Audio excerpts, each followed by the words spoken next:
Always welcome साथियों, digital class हमेशा आपके साथ। विद्वानों, अपनी प्रोडक्शन इंजीनियरिंग की सीरीज चल रही है। जो भी कंटेंट अब तक आपने पढ़ा है और आगे इस वीडियो में पढ़ने वाले हैं, सारा कंटेंट आपको पीडीएफ फॉर्मेट में अवेलेबल रहेगा। जिस तरह से मैकेनिकल इंजीनियरिंग, जनरल नॉलेज की अन्य सीरीज कंप्लीट अवेलेबल हैं। इस कंटेंट का इस्तेमाल आप एसएससी, आरआरबी, स्टेट, जेई, एई, गेट, बीटेक, एएमआई के एग्जामिनेशन के लिए कर पाएंगे।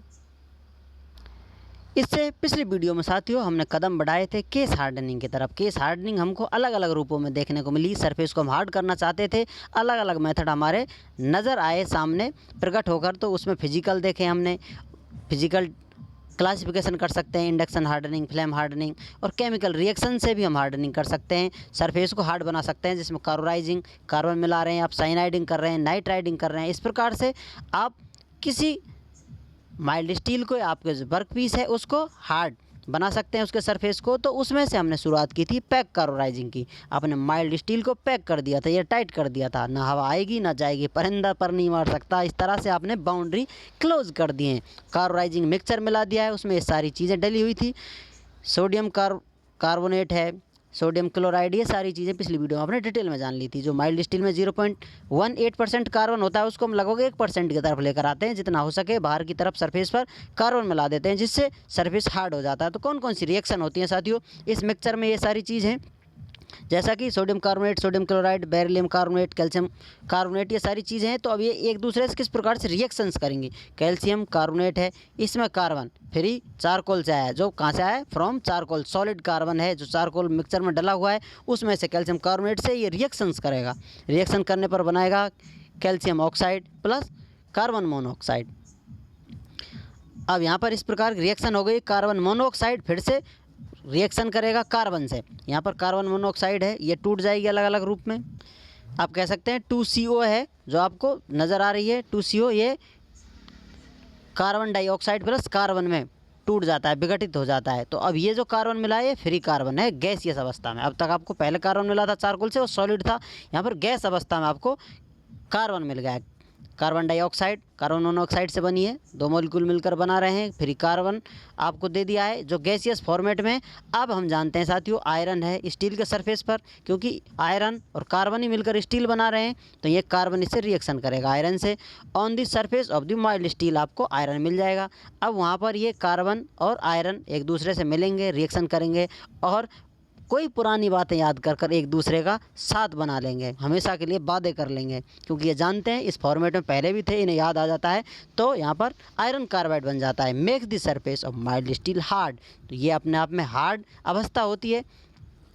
आयरन कार्बाइड माइल्ड स्टील को हार्ड बना देता है, उसका सरफेस आप समझ लीजिए हार्ड हो गया। इस प्रकार से रिएक्शंस होती हैं। अब आते हैं साथियों लिक्विड कार्बोराइजिंग की तरफ। अभी तक आप सॉलिड पैक कार्बोराइजिंग देख रहे थे, अब यहाँ पर रोल होने वाला है लिक्विड का। लिक्विड कार्बोराइजिंग में आप देखेंगे साथियों टेम्परेचर रेंज होगी 950 से 1000 degree, 1000 degree centigrade. Sodium cyanide है। अब इसमें सोडियम साइनाइड क्या है साथियों? NaCN, सोडियम साइनाइड, जो कि साल्ट सॉल्यूशन होता है। इसकी सहायता से आप सरफेस को हार्ड करने वाले हैं, जो आपको लिक्विड कार्बोराइजिंग कर कर दिखा रही है। यहाँ पर आपको लिक्विड सॉल्यूशन मिल रहा है, साल्ट सॉल्यूशन जो मिला है। अब ये साथियों सोडियम Na+ और Cn- में विघटित हो जाता है, टूट जाता है। तो ये इनकी रिएक्शन होती है, एक तरह से टूट जाता है। नॉर्मल हीट इनको दी जाए, थोड़ा सा गर्म किया जाए, तो इस प्रकार से टूट जाते हैं। अब यहाँ पर ये टूटने के बाद फिर से ये कार्बन और नाइट्रोजन फिर से टूट जाते हैं। कार्बन और नाइट्रोजन फिर से विघटित हो जाते हैं। तो साथियों कार्बन है all atom diffuses completely. Carbon diffuses हो जाता है माइल्ड स्टील की सरफेस पर, और पार्शियल डिफ्यूजन होता है नाइट्रोजन का।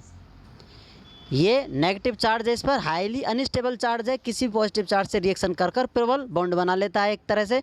तो यहाँ पर कार्बन के ऑल एटम डिफ्यूजेज हो गए हैं, इसके पार्शियल हुए हैं, तो इसका नाम लिक्विड कार्बोराइजिंग पड़ गया है। एक तरह से कार्बन की इसमें बहुतायत मात्रा देखी जा रही है, रोल देखा जा रहा है। आपने पिछली स्लाइड में देखा था पैक कार्बोराइजिंग, जिसमें एक तरह से सॉलिड सॉल्यूशन था।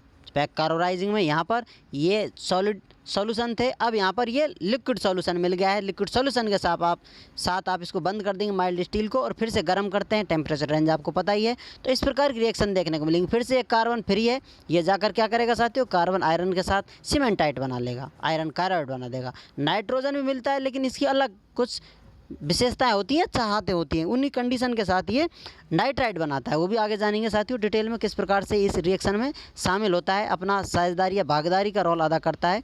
उम्मीद करते हैं विद्वानों वीडियो में दी गई अब तक की जानकारी आपको अच्छे से समझ में आई होगी। अभी भी आपका कोई कन्फ्यूजन है तो आप हमसे कमेंट कर पूछ सकते हैं साथियों। आप चाहें तो कांटेक्ट कर सकते हैं, कांटेक्ट लिंक आपको वीडियो डिस्क्रिप्शन में मिल जाएगा।